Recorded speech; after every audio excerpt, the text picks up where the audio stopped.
চালের বাজারে চালবাজি, বাজার নিয়ন্ত্রণে আমদানি বৃদ্ধি, ভর্তুকি মূল্যে বিক্রিসহ সরকার বিভিন্ন উদ্যোগ নিলেও কাজে আসছে না কোনো কিছুই। এক মাস ধরে দাম বেড়েই চলেছে দেশের প্রধান খাদ্যশস্যের। কেজিতে সর্বোচ্চ 10 টাকা পর্যন্ত দর বেড়েছে চালের।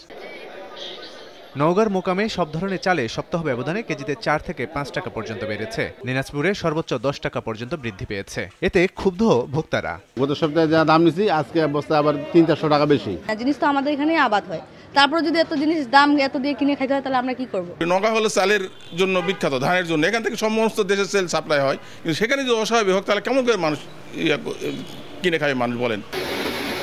চালের চড়া দর নিয়ে খুচরা ও পাইকারি বিক্রেতা এবং মিলাররা দুষছেন একে অপরকে। খুচরা ও পাইকারি ব্যবসায়ীদের দাবি, ভরা মৌসুমেও ধানের সংকট দেখিয়ে দর বাড়াচ্ছেন মিলাররা। তবে মিলারদের দাবি, উৎপাদন খরচ বেড়ে যাওয়ায় কৃষক ধানের দাম বাড়িয়েছে। যেসব ধানগুলো পড়ে গিয়েছিল এই সর্বশেষ ঘূর্ণিঝড়ে, এই জমির ধানগুলোর ফলন ব্যাপকভাবে হ্রাস পেয়েছে। এ কারণে হচ্ছে ধানের দাম বৃদ্ধি পাচ্ছে। পুরাতন চালটা একটু সরবরাহ কম, একটু দামও বেশি।